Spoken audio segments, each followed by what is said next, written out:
What if I told you that one of the most powerful cities on Earth was taken by an army that couldn't even reach it?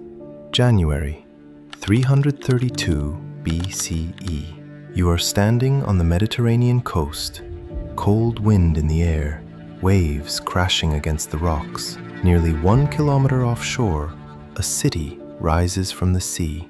No land bridge, no connection to the mainland, only open water separating it from the world. Its walls tower more than 40 meters high, climbing straight out of the waves themselves. For centuries, no invading army had ever breached those defenses.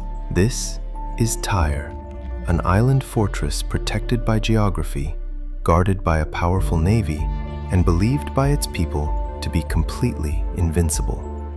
By every rule of ancient warfare, they were right. But standing on that shoreline was a young king who did not believe in impossible.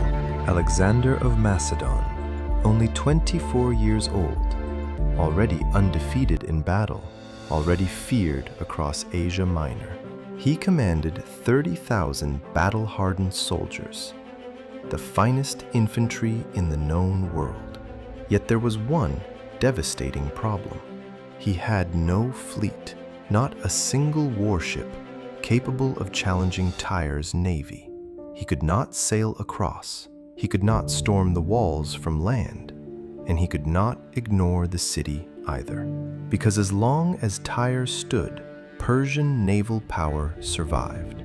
Just a year earlier, in 333 BCE, Alexander had shattered King Darius III at the Battle of Issus. The Persian king fled inland, but the war was far from over.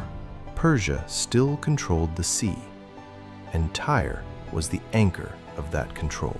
This was where Persian ships gathered, where damaged vessels were repaired, where crews were trained, supplied, and sheltered. It was the strongest naval base in the eastern Mediterranean. If Alexander marched deeper into Persia and left Tyre untouched, Persian fleets could strike behind him, cut his supply lines, raid allied cities, and threaten everything he had already conquered. The Siege of Tyre was not optional. It was strategic necessity. As Alexander moved south along the Phoenician coast, city after city surrendered. Byblos opened its gates without resistance. Sidon welcomed him as a liberator.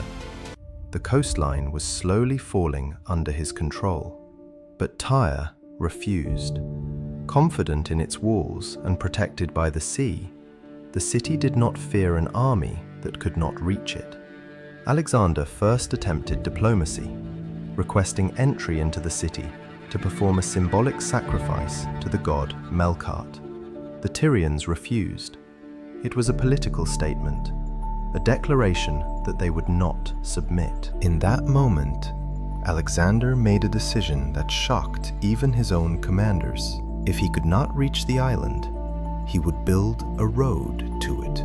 Using stones and rubble from the abandoned mainland settlement of Old Tyre, his engineers began constructing a massive causeway straight into the Mediterranean.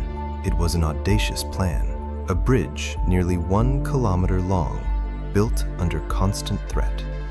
At first, the shallow waters made progress possible, but as the causeway stretched farther into the sea, the water deepened and the Tyrians struck back. Warships attacked the workers. Archers fired from the walls. Fire ships were sent crashing into the structure.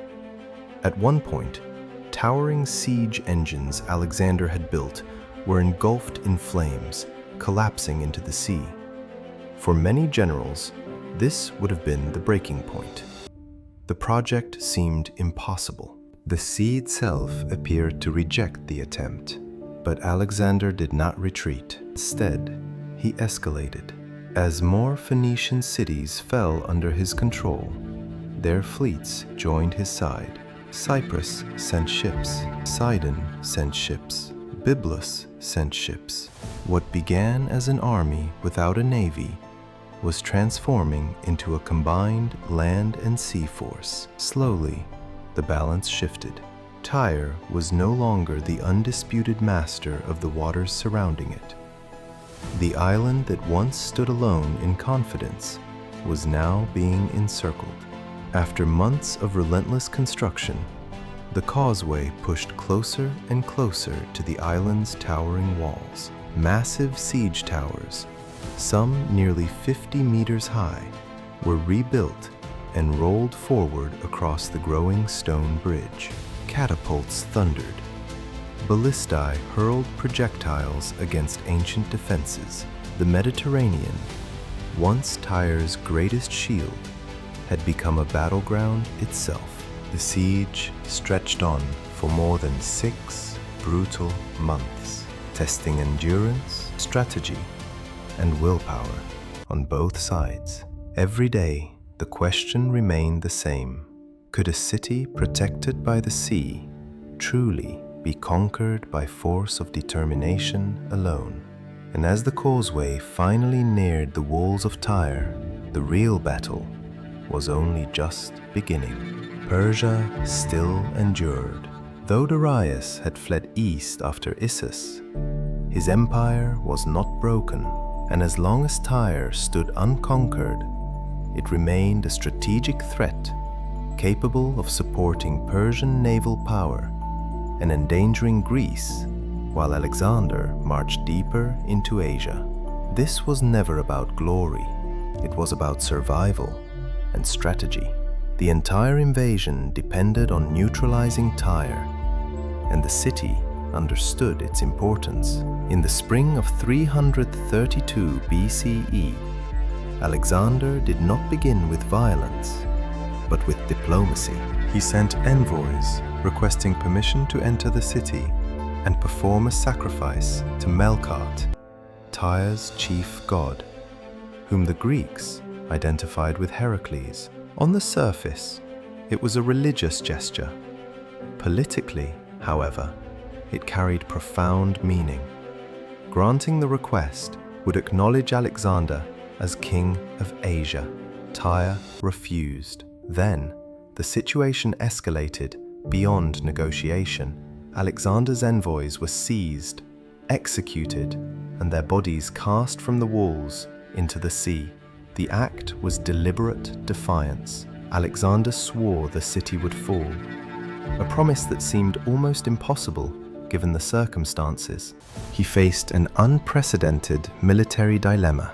The walls rose directly from the sea, making them impossible to scale. The city could not be starved from land because supplies continued arriving by water, and Alexander lacked a fleet strong enough to challenge Tyre's navy outright. Traditional siege warfare offered no solution, so he chose something extraordinary. He would eliminate the sea as an obstacle.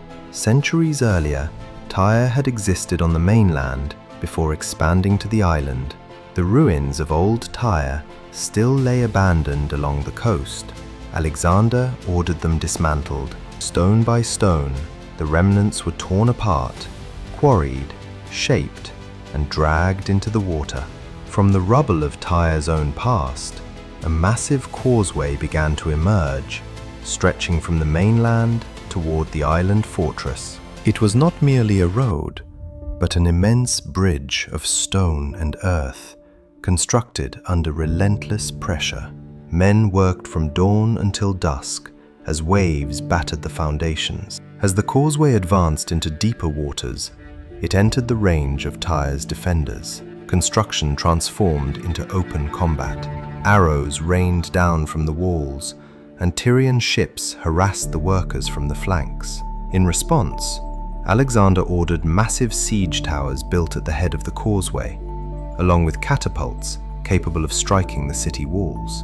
As the stone advanced, so did the machines. Macedonian artillery thundered across the water, and behind the towering structures, soldiers found temporary protection from missiles. Every stone laid pushed the army forward, making retreat increasingly costly. Once begun, the siege could end only in victory or disaster. As the causeway reached deeper water, Tyre launched a devastating counterattack. They prepared a fireship packed with timber and pitch, set it ablaze, and drove it into the siege towers. Flames engulfed the wooden structures. In minutes, months of labor collapsed into the sea. Morale faltered, and the advance stalled. The harsh truth became clear. Tyre could not be defeated by land alone. As long as the city controlled the sea, it could be supplied and defended indefinitely. Alexander adapted. He turned to the Phoenician cities that had already submitted to him. Sidon provided experienced crews, and Byblos contributed its war galleys. Gradually, a fleet of approximately 80 ships came under his command, sufficient to challenge Tyre, though not yet to dominate it.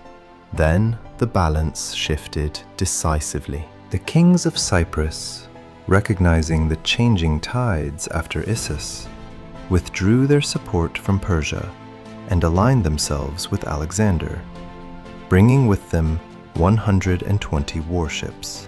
What had once been Tyre's greatest advantage, the sea, was beginning to turn against it.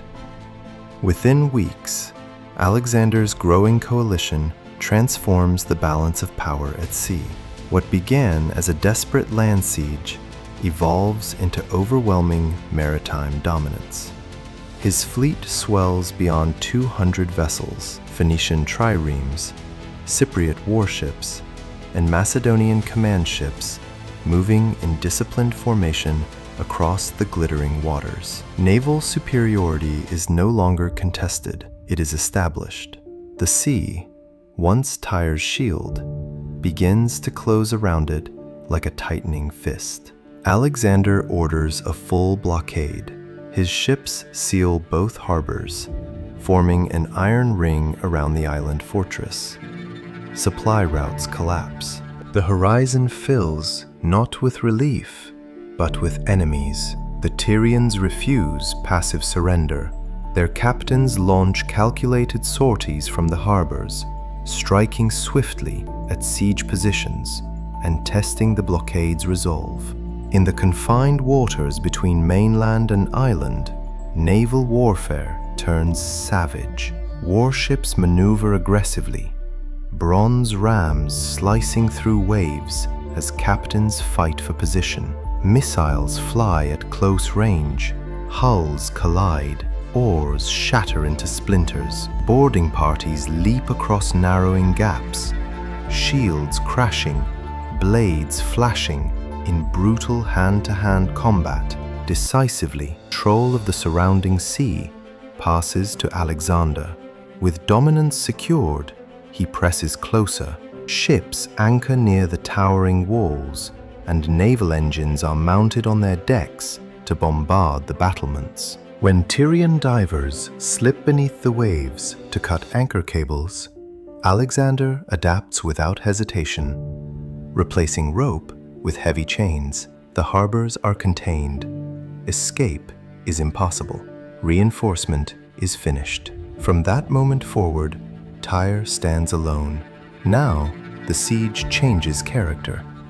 The causeway, once destroyed by flame, is rebuilt, wider and stronger, reinforced against fire and wave alike. Artillery masses at its head. Catapults and stone throwers pound the walls relentlessly, forcing defenders from exposed positions. Siege towers grind forward once more, looming over the battlements. Yet Tyre still resists with ferocity. Every advance meets a storm of arrows and fire. At sea, Phoenician ships seal the southern harbor. Cypriot squadrons contain the northern.